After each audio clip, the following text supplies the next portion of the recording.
कभी नहीं कर सकता।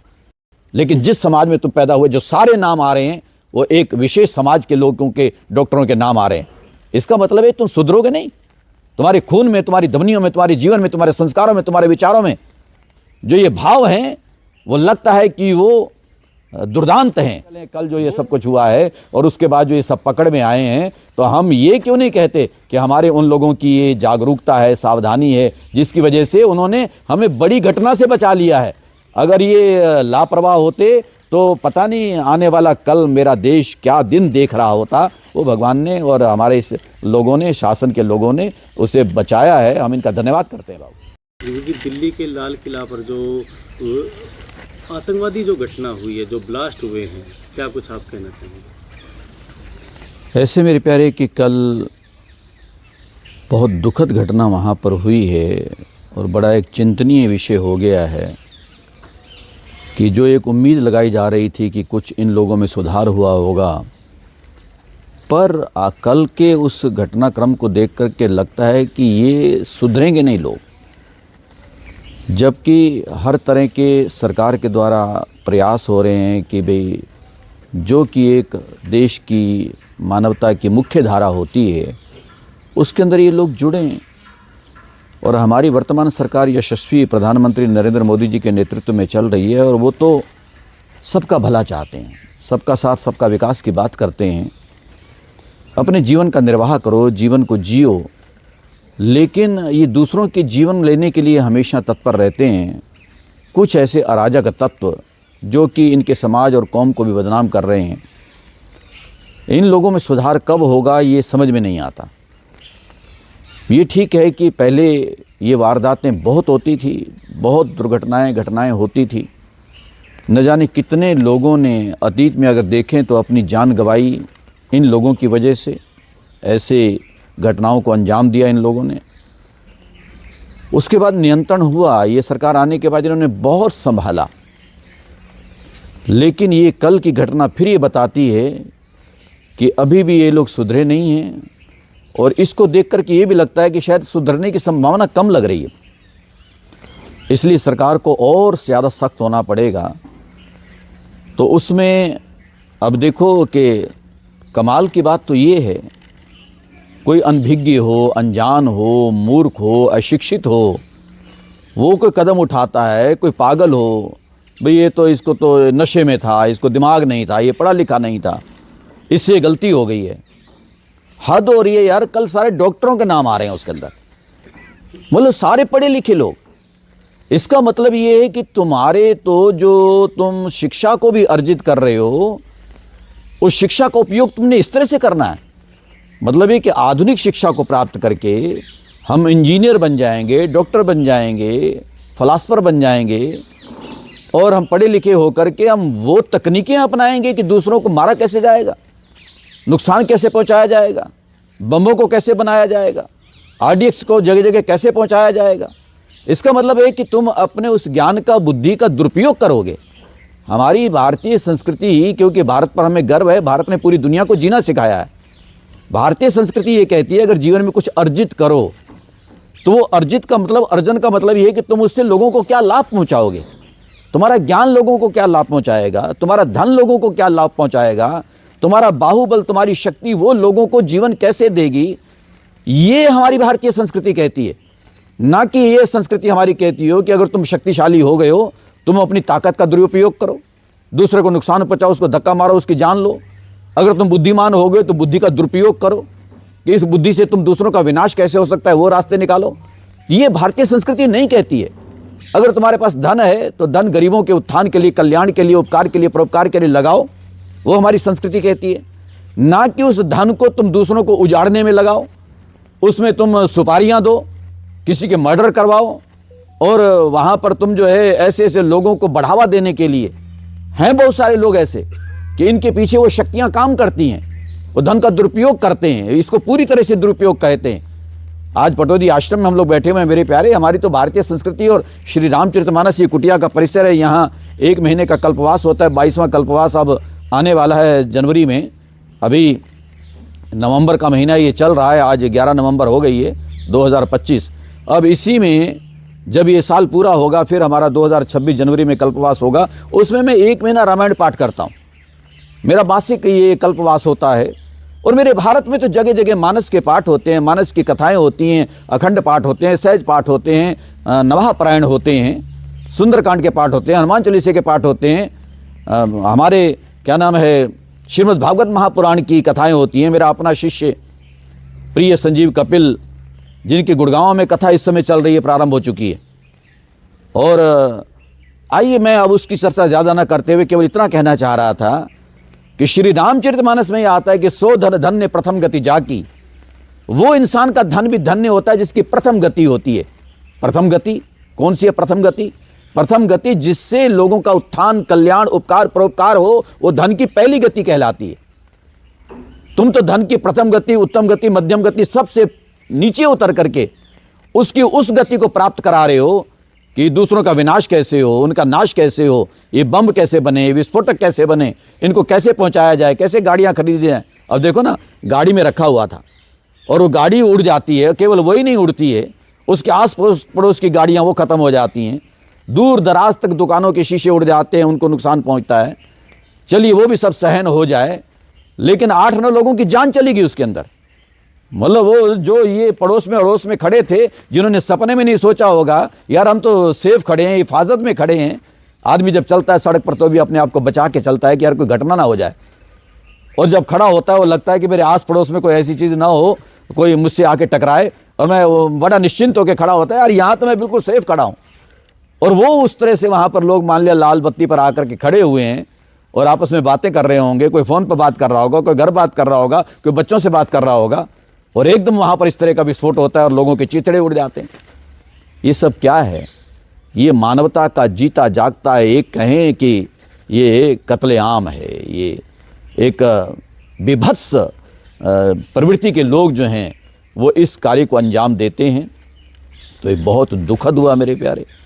कल जो लाल किले के सामने घटना घटी है, और उससे पहले, एक दिन पहले, बल्कि कल ही सारी ये चर्चा चल रही थी कि हमारे फरीदाबाद में 300 किलो विस्फोटक पाया, 300 किलो विस्फोटक वहाँ पाया गया, और अब तो 2900 किलो तक आ गया है। जो आतंकवादी हैं वो पकड़े गए। मतलब डॉक्टर जितने, मैं तो हैरान इस बात को लेके हो रहा हूँ, जहाँ देखो डॉक्टर का नाम आ रहा है।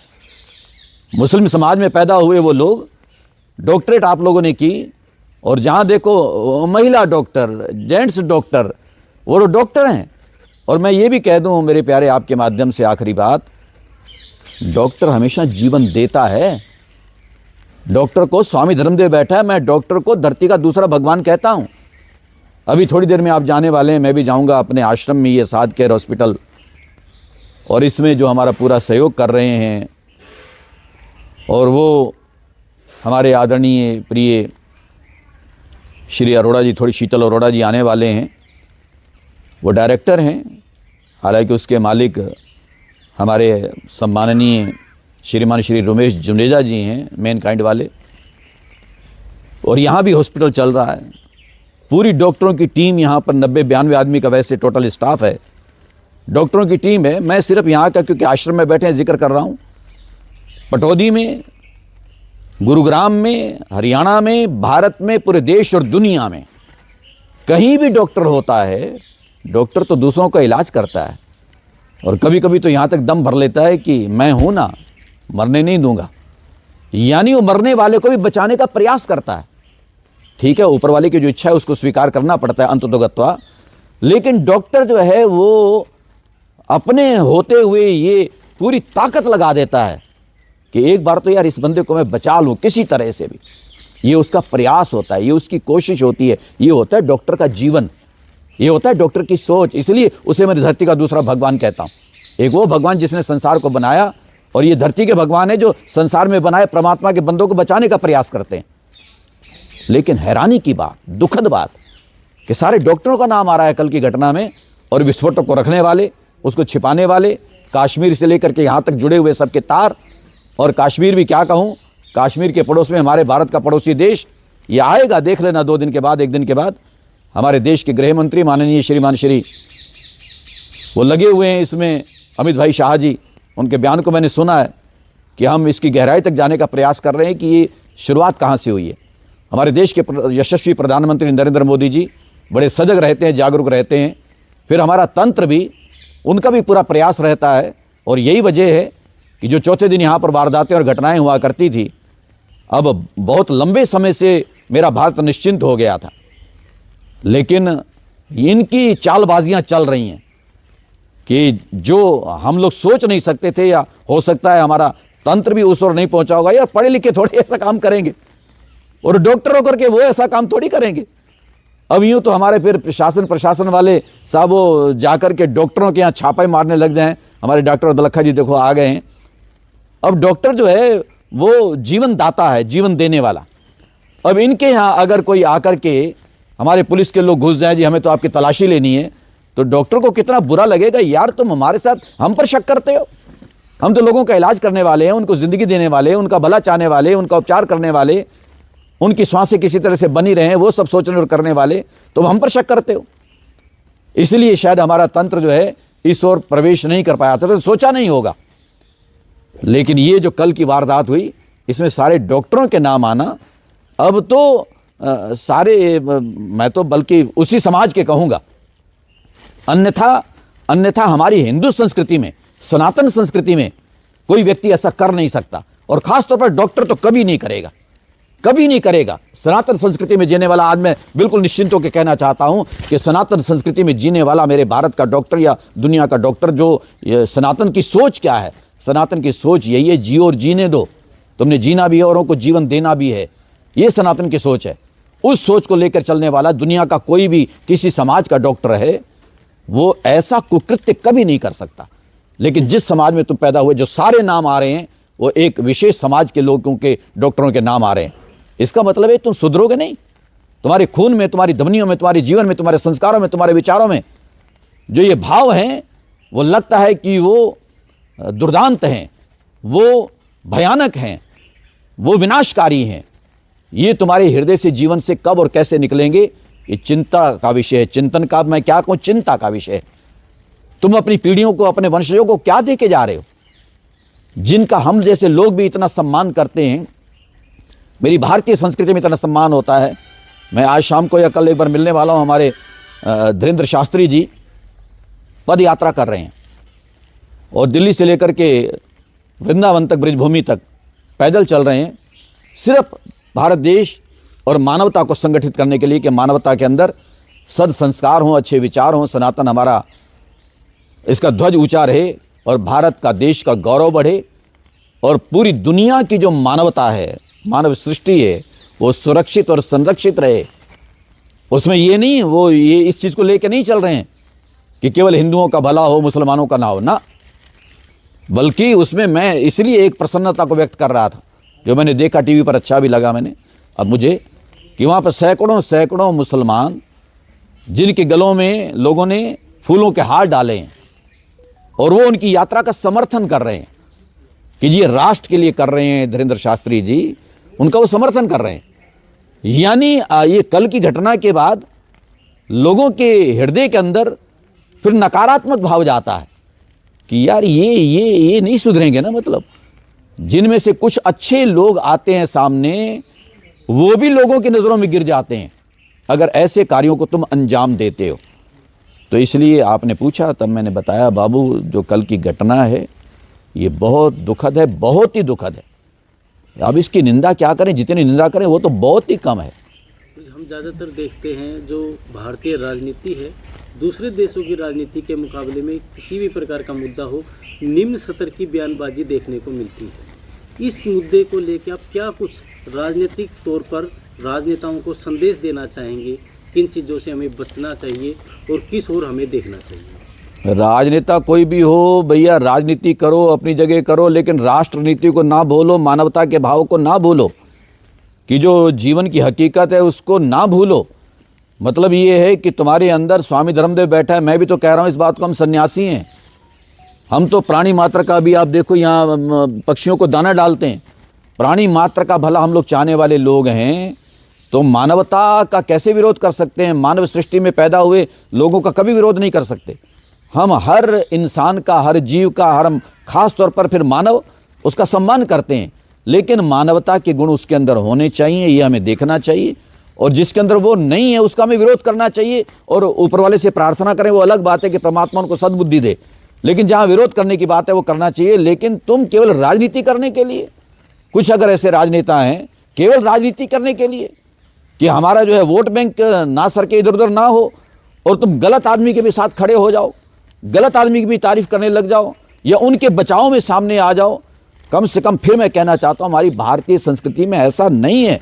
अगर ऐसा होता तो मेरे देश के ब्राह्मण रावण के साथ खड़े होते, राम के साथ खड़े ना होते। हम तो यादव बेल्ट में रहते हैं, यहां पटौदी में हूं।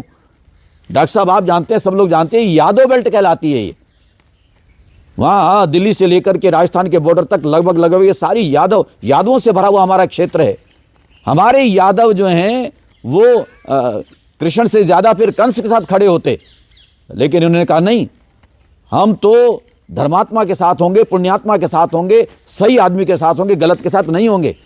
हम दुर्योधन के पक्ष में खड़े नहीं होंगे, हम कंस के साथ खड़े नहीं होंगे, हम वसुदेव के साथ खड़े हो सकते हैं, कृष्ण के साथ खड़े हो सकते हैं। कोई सामान्य और गरीब व्यक्ति है जो सही आदमी है, हम उसके साथ खड़े हो सकते हैं, गलत के साथ नहीं। ये है भारत की संस्कृति। जी, अंतिम सवाल आपसे और बात करना चाहूँगा कि लगभग 300 किलो विस्फोटक फरीदाबाद में पाया गया, गुजरात से भी जो आतंकवादी हैं वो पकड़े गए। आपको क्या लगता है, क्या ये बड़ी, इससे भी कहीं बड़ी वारदात को अंजाम देने? बाबू ये बिल्कुल सुनिश्चित है, बिल्कुल पक्का ये कन्फर्म हो रहा है। जो ये चीज़ कल सामने आई है 300-350 किलो विस्फोटक जो है फरीदाबाद में, और उसके बाद जो आज सुबह की सूचना है 2900 किलो, 2900 किलो तक विस्फोटक पकड़ा जा चुका है अभी तक। मतलब हजारों किलो विस्फोटक, ये तो कई शहर तबाह कर सकता है, कितनी मानव सृष्टि को खत्म कर सकता है। थोड़ा सा विस्फोट होता है वही जबरदस्त नुकसान पहुंचाता है, और ये हजारों किलो विस्फोटक पदार्थ जो है वो यहाँ पर इकट्ठा हो रहा है। तो इसका मतलब सिद्ध होता है ये, बल्कि इसमें तो पुलवामा तक का नाम आ गया कि ये गाड़ी जो रजिस्टर्ड थी, जो उड़ी है कल I-20, ये पुलवामा के उमर के नाम इस समय थी, तो वो भी वही चला रहा था इसको। मतलब ये है कि ये पक्का सिद्ध हो रहा है कि जगह जगह, अब वो गुजरात हो, हरियाणा हो, उत्तर प्रदेश हो या दिल्ली हो या कोई सा प्रदेश हो, कि वहाँ पर कहीं भी ये चीज़ें मिल रही हैं। तो इससे ये साबित हो रहा है कि तुम्हारी जो है ना योजना, एक भयंकर योजना, एक मतलब मानवता को, मानव सृष्टि को नुकसान पहुंचाने वाली वो योजना तुम्हारी थी, और तुम इसको बहुत बड़े एक घटना को अंजाम देने का इरादा बना चुके थे कि भाई एक बार तो हम दहला दें पूरे देश को, पूरी मानव सृष्टि को कहूँगा। ये तुम्हारा इरादा था। ये तो शुक्र हो करतार का और हमारी सरकार का, कि ऊपर वाले का भी उसकी कृपा और नीचे वाली हमारी सरकार की सजगता कि उन्होंने समय रहते इसकी पोल खोल दी, इसको पकड़ लिया है। कश्मीर से लेकर के वहाँ से शुरुआत हुई, वहाँ का प्रशासन, वहाँ का पुलिस तंत्र, वो भी बधाई का पात्र है जहाँ से शुरुआत हुई, जिन्होंने पकड़ा इसको। जी, इतना बड़ा विस्फोटक, इतनी बड़ी मात्रा में विस्फोटक देश में पाया जाता है, तो कहीं ना कहीं एक सवाल जो हमारी सुरक्षा व्यवस्था पर है उस पर भी खड़ा होता है कि इतनी आसानी से कैसे आ जाता है? ऐसे मेरे प्यारे, देखो जो गलत काम करने वाले हैं ना, उनके पास बहुत रास्ते होते हैं। सही काम करने वालों के पास सीमित होते हैं, लेकिन गलत काम करने वाले उनके जो, इसलिए उसको चोर रास्ता कहते हैं। तो हर जगह, मैंने बताया ना, अब शरीफ आदमी, अब डॉक्टर जैसे लोग हों, अब उनके दाएं बाएं हमारी पुलिस घूमने लग जाए और उनको भी रोकने टोकने लग जाए, उनकी गाड़ियों की छानबीन करने लग जाए, तो साहब इसका मैसेज क्या जाता है, वो लोग क्या प्रचार करेंगे। इसलिए हमारे तंत्र को, शासन को, प्रशासन को बड़ी सावधानी से चलना पड़ता है कि कोई बेवजह नाराज़ ना हो जाए। ठीक है, जहाँ इनको थोड़ा सा संदेह हो, शक हो, उसको तो छोड़ते नहीं, उसको तो पकड़ते हैं। अब कल ज़रा सा संदेह ही तो हुआ, वो पोस्टर लगा रहे थे वहाँ, और संदेह के वो लेकर के उसको हिरासत में लिया और वहाँ से पोल खुलना शुरू हो गई। कश्मीर में पोस्टर ही लगा रहा था वो आतंकवादी इस घटना को, किसी विषय को लेकर के। तो मतलब ये है कि जहाँ शक हो जाए तो फिर तो हमारा शासन तंत्र छोड़ता नहीं है। लेकिन अच्छे आदमी, मैं फिर कह रहा हूँ कि डॉक्टर हमेशा जिसको श्रेष्ठ माना जाता है, अब उनकी गाड़ियों की कौन पड़ताल करे, उनके घरों में कौन जाके छापा मारे, वो अच्छा लगता नहीं है। तो ये तो फिर वो अगर इस तरह से ये तरीके अपना करके करेंगे तो भैया फिर हर एक के लिए बहुत मुश्किल हो जाता है। लेकिन फिर भी इन्होंने आखिर हमारे तंत्र ने इस चीज़ को पकड़ा है किसी तरह से भी, ये बधाई के पात्र हैं भैया। हम इनकी बिल्कुल भी ये कहेंगे, ये इनकी जागरूकता है, सजगता है, और उसी का ही परिणाम है कि घटना होने से बच जाएं। ये कोई छोटी बात नहीं होती है, उसे हमें कोई बचा ले तो वो बहुत महान होता है। तो हमारे तंत्र का हम वास्तव में धन्यवाद करेंगे। उन पर लोग हैं, वो दूसरे लोग होंगे जो इन पर छीटाकशी करेंगे, इन पर उंगली उठाएंगे, लेकिन हम उनका आभार नहीं करेंगे, उनका धन्यवाद नहीं करेंगे कि तुमने समय रहते आखिर जिस तरह से भी, उन लोगों ने तो अपना रास्ता चुन लिया था, लेकिन आपने उसकी भी वहाँ तक तह तक या बिल में घुस करके आखिर उसको पकड़ लिया, उसको कब्जे में ले लिया, बचा लिया, यानी एक बड़े नुकसान से हमें बचा लिया। हम तो हिंदू संस्कृति, भारतीय संस्कृति, सनातन संस्कृति के लोग हैं। यहाँ कभी भी कोई घटना होती है हम लोग एक ही बात कहते हैं, अरे यार भगवान की कृपा है, उसने छोटी सी बात, छोटा दुख दे करके बड़े दुख से बचा लिया है। यानी ये मान के चलें कल जो ये सब कुछ हुआ है और उसके बाद जो ये सब पकड़ में आए हैं, तो हम ये क्यों नहीं कहते कि हमारे उन लोगों की ये जागरूकता है, सावधानी है, जिसकी वजह से उन्होंने हमें बड़ी घटना से बचा लिया है। अगर ये लापरवाह होते तो पता नहीं आने वाला कल मेरा देश क्या दिन देख रहा होता। वो भगवान ने और हमारे इस लोगों ने, शासन के लोगों ने उसे बचाया है। हमें